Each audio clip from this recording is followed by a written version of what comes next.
வணக்கம். நம்ம சேனலுக்கு தொடர்ந்து ஆதரவளித்துக் கொண்டிருக்கும் நல்ல உள்ளங்களுக்கு நன்றி. தொடர்ச்சியாக ஆதரவு கொடுங்க. பிரிந்தவர் மீண்டும் சேரிடும் போது அழுதால் கொஞ்சம் நிம்மதி அப்படின்னு ஒரு பாட்டு வரும். அந்த மாதிரி இன்றைக்கி எல்லாரும் எதிர்பார்த்து கொண்டு இருக்கக்கூடிய ஒரு விஷயம் எடப்பாடி பழனிசாமி டிடிவி எப்படி பிஹேவ் பண்ண போகிறாங்கன்னெலாம் சொல்லிட்டு இருந்தாங்க. நம்ம ஏற்கனவே சொன்னோம் அதெல்லாம் ஒன்றும் நடக்காதுங்க, ஜெல் ஆயிடுவாங்கன்னு சொன்னோம். ஒரு அளவுக்கு மேலே ஜெல் ஆகிட்ட மாதிரி தெரியுது. ரெண்டு பேரும் கூட்டாக பேட்டி, அதுவும் குறிப்பாக பார்த்தீங்கன்னா டிடிவி தினகரன் பேசிகிட்டு இருக்கும்போது நிருபர் கேட்ட உடனே எடப்பாடி பழனிசாமி சீரிட்டு போய் பதில் சொல்கிறாரு டிடிவி தினகரனுக்காக. கண்கொள்ளா காட்சி அப்படின்னு சொல்லிட்டு அவங்கெல்லாம் பெரிய அளவுக்கு ட்ரெண்ட் ஆகிட்டு இருக்குது. நம்ம ஏற்கனவே சொன்னோம், என்டிஏ பெரிய அளவுக்கான ஒரு மாதம் வந்துட்டுருக்கு. சரியோ தவறோ ஒரு 15-20 நாளைக்கு முன்னாடி, ஆனால் ஒரு மாதத்துக்கு முன்னாடி என்டிஏ இருந்த நிலைமை வேறு, இன்றைக்கி இருக்க நிலைமை வேறு. நீங்களே சொல்லுங்கள். இன்றைக்கி நடந்த கூட்டம் பிரம்மாண்டமான கூட்டத்தை திரட்டிடுவாங்கன்னு தெரியும். கட்டுக்கடக்காத கூட்டம் தான், அதில் மாற்று கருத்து இல்லை. பிரதமர் மோடிக்கு இந்த பக்கம் ஸ்டாலின் நிறையா சவால்லாம் விடுறாரு. டப்பா இன்ஜின் என்னமோ சொன்னாலும் இன்றைக்கி என்டிஏவை பார்த்து மிரட்சி அடைஞ்சிருக்காங்கங்கிறது நிச்சயம். அதையும் தாண்டி இன்றைக்கி டிடிவி எடப்பாடி இந்த ரெண்டு பேரில் யாருக்கு கெயின்? இப்போ டிடிவிக்கு அவருக்கு கெயின், எடப்பாடிக்கும் கெயின். ரெண்டு பேருக்கும் டேக் இட் பாலிசி தான். அப்போ இன்றைக்கி பேசிகிட்டு இருக்கும்போது பழனிசாமி டிடிவி தினகரனும் நானும் எங்களுக்குள்ள பிரச்சனை இருந்தது உண்மைதான், அதெல்லாம் ஒன்றும் பிரச்சனை இல்லை, இப்போ ஃபுல்லாக மறந்துட்டோம், நாங்கள் ரெண்டு பேரும் இனிமேல் அம்மாவுடைய ஆட்சியை கொண்டு வரணுங்கிறத முடிவு பண்ணிட்டோம் அப்படின்னு தெளிவாக சொல்கிறார். இன்னொரு பக்கம் டிடிவியும் ரொம்ப தெளிவாக எங்களுக்குள்ள பிரச்சனை இல்லைன்னா பிரச்சனை இருந்தது உண்மை, நாங்கள் பேசுனதெல்லாம் உண்மை அப்படின்னு சொல்லிகிட்டு இருக்கும்போதே நிருபர் கேட்டவுடனே பழனிசாமி டக்குன்னு ரேஸ் ஆகிட்டார் நிருபர் மேலே. அதாவது டிடிவி தினகரனுக்கு ஆதரவாக வர்றார். ஏங்க, வைகோ அவர்கள் இதை விடலாம் கேவலமாக பேசினார், அவர் அந்த கட்சியில் கூட்டணியில் இல்லையா? காங்கிரஸ் மிசா சட்டத்தை கொண்டு வந்து எங்களெல்லாம் அடக்குமுறை பண்ணிட்டாங்க அப்படின்னு திமுக பேசிச்சா இல்லையா? தயாளமாவில் 2வது ஃப்ளோரில் இடி விசாரிச்சுட்டு இருக்குது. கீழே கலைஞரோட கூட்டணி பேச்சுவார்த்தை நடத்தி 63 சீட்டு கலைஞரை மிரட்டி வாங்கினாங்களா இல்லையா? கனிமொழிகளை சிறையில் வைத்தது எந்த ஆச்சு? அப்போ ரெண்டு பேரும் கூடி கொலா வராங்க. நாங்கள் ஒரு தாய் பிள்ளைகளுங்க, அதான் சொல்லிட்டாரு, பங்காளி சண்டை முடிஞ்சு போச்சுங்க, நாங்கள் ரெண்டு பேரும் இணைந்தே பிரச்சாரத்துக்கு போவோம். நம்ம ஏற்கனவே காலையில் கூட சொன்னோம், எழுதி வச்சுக்கோங்க, ரெண்டு பேரும் இணைந்து தான் பிரச்சாரத்துக்கு போவாங்க. ஏன்னா இன்றைக்கி டிடிவி தினகரனுக்கு ஜெயிப்பது முக்கியம், எடப்பாடிக்கு ஆட்சிக்கு வந்தே ஆகணும், வரலைன்னா அவ்வளோதான் முடிஞ்சது கதைன்னு. எடப்பாடி முதல்ல ஒரு காலத்தில் அப்படி இருந்தது தான். சரி, எல்லோரும் மனிதர்கள் ஒரு நேரத்தில் ஒரு மாதிரி இருப்போம், எல்லா நேரமும் அதே மாதிரியே இருப்போம், எல்லாம் விட்டு கொடுத்து போகணும், அவ்வளோதான். அப்போ இதெல்லாம் மக்கள் மறந்துடுவாங்க. ஆனால் பார்த்தீங்கன்னா சன் நியூஸில் பார்த்தீங்கன்னா சன் டிவிக்கு ஒரே கொண்டாட்டம். என்ன, இந்த பக்கம் எடப்பாடியா, இந்த பக்கம் டிடிவி, ரெண்டு பேர் பேசினதை இதெல்லாம் நம்ம ரொம்ப காலமாக பார்த்துட்டோம். இதெல்லாம் பழைய மெத்தடு. ஆக்சுவலாக சன் டிவியே ஊஞ்சி போச்சு. உங்களுக்கு தெரியும், ஒரு காலத்தில் ஃபஸ்ட்டு இருந்த சன் டிவியினோட நிலைமை என்ன இன்றைக்கி. அதை ஆனாலும் திமுகவுக்கு முட்டு கொடுக்குறாங்க பாருங்கள், அது ரொம்ப விஷயம். ஏன்னா அங்கே இருக்கக்கூடிய நியூஸ் எடிட்டர் அந்த மாதிரி, அவர் தீகாவின் பின்புலத்தில் வந்தவர், அவரை பற்றி நிறையா பேசலாம். நம்ம சன் டிவி நிர்வாகத்தை தாண்டி அவர் நிறைய வேலைலாம் பண்ணிகிட்டு இருக்காரு. அப்புறம் நம்ம என்ன சொல்கிறதுன்னு தெரியல. ஒரு காலத்தில் எப்படி இருந்த சன் டிவி நீ எப்படி இருக்குதுன்னு நம்ம அவ்வளோதான் சொல்லிக்கிட்டோம். இப்படியே போனால் அப்புறம் வேறு என்ன சொல்கிறது? அடுத்து எடப்பாடி பழனிசாமி வரும்போது இதே மாதிரி பண்ணாங்கன்னா உங்கள் துணிச்சலை நம்ம பாராட்டலாம். சன் டிவி இப்போ இந்த மாதிரி பண்ண சொல்லுவோம். இதை பொறுத்த வரைக்கும் இன்றைக்கி டிடிவி தினகரனுடைய பேச்சு, ஏற்கனவே நம்ம சொன்ன மாதிரி இன்றைக்கி நடந்த கூட்டத்தை பொறுத்த வரைக்கும் என்டிஏ கூட்டணி பலம் பெற்றுட்டு இருக்குங்கிறத மீண்டும் மீண்டும் நிரூபிக்கக்கூடிய கூட்டம். இது ட்ரெய்லர் தான். இப்போ ஏற்கனவே சொன்ன மாதிரி ஐயா மாமல சின்னத்தை என்கிட்ட பறித்து அதிகாரத்தால் பறித்தாங்கன்னா, ஆமாம் அதிகாரத்தால் தான் பறிப்பாங்க. நம்ம ஏற்கனவே சொன்னோம்ல, பிஜேபி இதை பண்ணலைன்னா அங்கே ஆச்சரியம். தேர்தல் ஆணையம் மாமல சின்னம் இவருக்கு தான் கொடுக்கும். ஐயா வந்தாருன்னா ஓகே, இல்லாட்டினா எதையும் செய்ய தயாராக இருப்பாங்க. அவங்க எதையும் செய்ய தயாராக இருப்பாங்க. தேர்தலில் ஜெயிக்கணும், அவ்வளோதான். இராணுவத்திலேருந்து தேர்தல் ஆணையத்துலேருந்து எல்லாம் அவங்க கண்ட்ரோல். சார் என்ன சார் பண்ணுவீங்க நீங்கள்? ஒன்றும் பண்ண முடியாது. இது பக்கம் ஒரு பக்கம் இருக்கும்போது இன்றைக்கி டிடிவி தினகரனுடைய ஆதரவாளர்கள், எடப்பாடி பழனிசாமியோட ஆதரவாளர்கள் இப்போ ப்ரெஸ் மீட்டு கொடுத்ததே நல்லா யோசனை பாருங்களேன். டிடிவி தினகரனும் டிடிவியும் நம்ம எடப்பாடியும் ப்ரெஸ் மீட் ஒரு வேளை கொடுக்கலன்னா என்ன எழுதியிருப்பாங்க? நேரில் வணக்கம் பார்த்து, நேற்றெல்லாம் அப்படி நியூஸு, வணக்கம் பார்த்து கொண்டனர். இருந்தாலும் டிடிவி முகத்தில் ஒன்றும் சந்தோஷம் இல்லை. எது இவங்களே திமுகவுடைய ஆதரவு ஊடகங்கள் நேற்றுலேருந்து பார்த்திங்கன்னா சந்தோஷம் இல்லைங்க. எப்படி இவங்க ரெண்டு பேரும் நேரில் உட்காந்துட்டாங்களே என்ன? இப்போ இதுக்கும் சொல்லுவாங்க, நேரில் உட்காந்தாங்க, பட் ரெண்டு பேரும் இவங்களுக்கு என்ன முத்தம் கொடுக்குற அளவுக்கு போகணுமா? நான் ஒன்றும் புரியல. கட்டி பிடிக்கணுமா? என்ன சொல்ல வராங்கன்னு ஒன்றும் புரியல. அதாவது என்னென்னா, இந்த கூட்டணி நல்லா இருக்கக்கூடாது. அதுக்கு பல வேலைகளை பல பேர் பார்த்துட்ருக்காங்க. ஏன்னா இன்றைக்கி இருக்கக்கூடிய திமுக ஆதரவு ஊடகங்கள் இதை தான் பண்ணணும். அவங்களுக்கு ஒரு பெரிய அதிர்ச்சி. டிடிவி தினகரன்லாம் போக மாட்டாங்கன்னு நினச்சிட்டு இருந்தாங்க. அதுக்காக பார்த்தீங்கன்னா சன் நியூஸில் ஃபுல்லாக டிடிவி தினகரன் நியூஸாக போடுவாங்க. ஒரு சின்ன செய்தி வந்தாலும் ரைட். நேற்றுலேருந்து பார்த்தீங்கன்னா முன்பு பின்புன்னு போட்டு இது ஒரு பெரிய விஷயமாக ஆக்கிட்டு இருக்காங்க.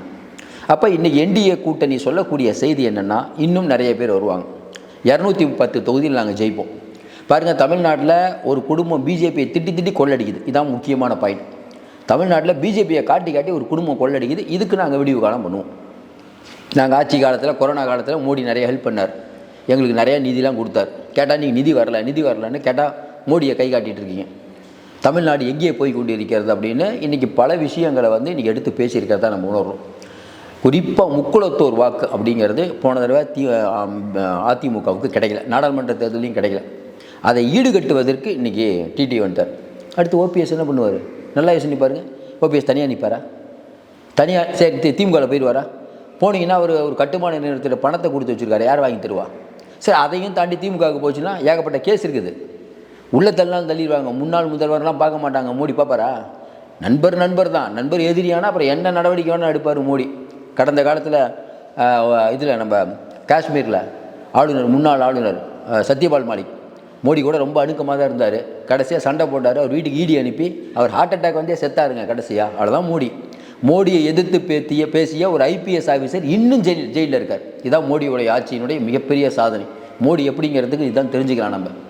அதனால் மோடி அவர்களை பற்றி, ஏன்னா இங்கே இருக்கவங்க திமுகலாம் மோதுவாங்க, இது மாதிரி பல ஸ்டேட்டில் பல பேரை தோக்கடிச்சவர். இன்றைக்கி பிஜேபி நமக்கு பிடிக்குதோ இல்லையோ இந்தியாவுடைய பிரதமர் அவர் தான். மதவாதம் தான் பண்ணுறாங்க, நல்லாவே தெரியுது. என்ன பண்ணுறது வேறு? ஒரு குடும்பம், அதாவது மதவாதம் பண்ணுறாங்க, நீங்கள் கொள்ளை அடிச்சிங்கன்னா மக்கள் என்ன பண்ணுறாங்க? பரவாயில்லப்பா வந்தால் வந்துட்டு போட்டுமா, எடப்பாடி தான் வராரு, பிஜேபி வராருங்கிற ரேஞ்சுக்கு போயிடுவாங்க.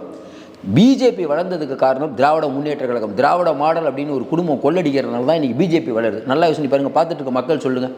நீங்களும் உங்கள் திமுகவை வந்து பிஜேபியை வெறுக்கக்கூடியவர்களாக இருந்தால் நீங்கள் சொல்லுங்கள், பிஜேபி வளர்ந்ததுக்கு என்ன காரணம்? திருப்பரங்குன்ற விஷயத்தில் இந்த அளவுக்கு மாற்றி பேசி அந்த பிரச்சனையை இந்த அளவுக்கு பெருசாக்குனது திமுக.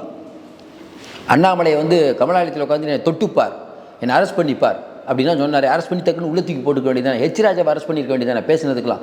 அதெல்லாம் விட்டுட்டு பயந்தாங்கோழி மருந்துக்கு மோடிக்கும் பயப்பட மாட்டோம், ஈடிக்கும் பயப்பட மாட்டோம்னு யாரை ஏமாற்ற பார்த்துட்டு இருக்கீங்க தமிழ்நாட்டில்? இங்கே உடனே இன்றைக்கி ஒரு அறிக்கை, இந்த இன்ஜின் டப்பா இன்ஜின், இதே அறிக்கை தான்.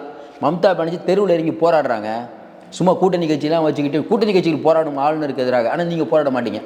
என்ன ரெட்ட வேஷம் நமக்கு ஒன்றும் புரியல. கேட்டால் ஆளுநரின் திமுறை அடக்குவோம். எங்கே திமுறை அடக்குனீங்க? அவர் சூப்பராக இருக்கார். நீங்கள் பயந்து போயிருக்கீங்க எப்போ வந்து நேரு மேலே இடி வரும். ஏன்னா இப்போ வந்து 2வது 3வது லெட்டரும் அனுப்பிட்டாங்க. எல்லாத்தையும் பார்க்கும்போது மக்கள் ஒன்று நினைப்பாங்க. இன்றைக்கி எடப்பாடி பழனிசாமி ரொம்ப தெளிவாக, நீங்கள் எல்லோரும் சொன்னீங்க அடிமை எடப்பாடி நம்ம அப்பயும் சொன்னோம். இல்லைங்க, அடிமை எடப்பாடி இல்லை, அவர் அமித்ஷாக்கு அல்வா கொடுப்பார். பிரதமர் மோடி முன்னிலையில் அதிமுக ஆட்சி தான் அப்படின்னு ரொம்ப தெளிவாக சொன்னார். இதை விட எப்படிங்க சொல்லணும்? நல்லா யோசனை பாருங்கள். உண்மையிலே மோடிக்கு பயந்துருந்தான்னு வச்சுக்கோங்களேன், என்ன சொல்லுவார்? இல்லைங்க, அந்த பேச்சே பேசியிருக்க மாட்டார். ரொம்ப தெளிவாக சொல்கிறாரு மோடியை வச்சுக்கிட்டு. மோடி சொல்லிக்கிட்டு கூட்டணி ஆச்சு, நான் சொல்கிறேன் எடப்பாடி ஆச்சு, அவ்வளோதான். நான் தான் இங்கே கூட்டணி கட்சியோட தலைவர். ரொம்ப தெளிவாக இருக்காரு தான் உணரலாம். இப்படியே போகிறது தான் இன்னொரு பயம் என்னென்னா, டிடிவியும் நம்ம எடப்பாடியும் சேர்த்து பிஜேபிக்கு ஆப்பு வச்சுருவாங்க உங்களுக்கு. ரொம்ப இந்த நெருக்கம்லாம் பார்த்தீங்கன்னா, ஏன்னா இவங்க 2 பேரையும் நீங்கள் சாதாரணமாக எடுத்துக்கூடாது. எடப்பாடி பற்றி நமக்கு தெரியும். சசிகலா அவர்கள் வாய்ப்பு கொடுத்தாங்க, சசிகலா அவர்களே தெரியாதுன்ட்டார், கட்சி விட்டு எடுத்துட்டார். டிடிவி தினகரன் எங்கேருந்து 10 வருஷம் ஆளே இல்லை, டக்குன்னு வந்தார், அவர் ஒரு கட்சி ஆரம்பித்து இந்த அளவுக்கு நடத்திட்டு இருக்கார். அதனால் 2 பேரும், இன்னொன்று டிடிவி தினகரனுக்கும் தேர்தல் அரசியல் தெரியும், நிறையா தேர்தலில் பணியாற்றிட்டு இருக்காங்க. அவர் வந்து தமிழ்ச்செல்வன் எம்பி, தெரியும் எம்பி திமுக. எடப்பாடி பழனிசாமி கிரவுண்ட்லேருந்து வந்தவங்க, இவங்களுக்கு எல்லாமே அத்துப்படி.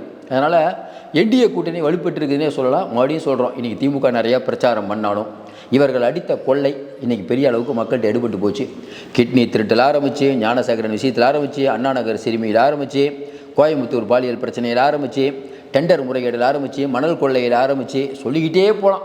பேச செவிலியர்கள் போராட்டம், ஜாக்டோஜியோ போராட்டம், இடைநிலை ஆசிரியர்கள் போராட்டம், அரசு ஊழியர்கள் போராட்டம், டாஸ்மாக் ஊழியர்கள் போராட்டம், மின்வாரிய ஊழியர்கள் போராட்டம், சத்துணவு ஊழியர்கள் போராட்டம், இன்னும் எவ்வளோ போராட்டம் போயிட்டு இருக்குது. இதை பற்றிலாம் கொஞ்சம் கவலைப்படாமல் தமிழ்நாடு தலை நிமிர்ந்து விட்டது. காலரை தூக்கி சொல்வேன், இந்த ஸ்டாலின் தமிழ்நாட்டை எங்கேயோ கொண்டு போயிட்டார்னு.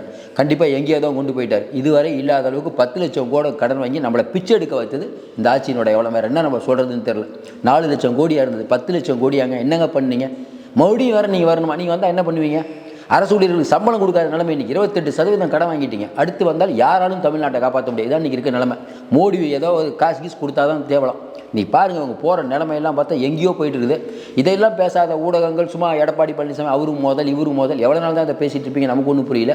மக்கள் பார்த்து கொண்டு இருக்கிறார்கள். அவர் ஒரு தெளிவான முடிவு எடுப்பார்கள். தொடர்ந்து நிறையா நம்ம அண்மை தகவலை தந்துட்டுருக்கோம். தொடர்ந்து ஆதரவு கொடுங்கள். மீண்டும் சந்திப்போம். நன்றி, வணக்கம்.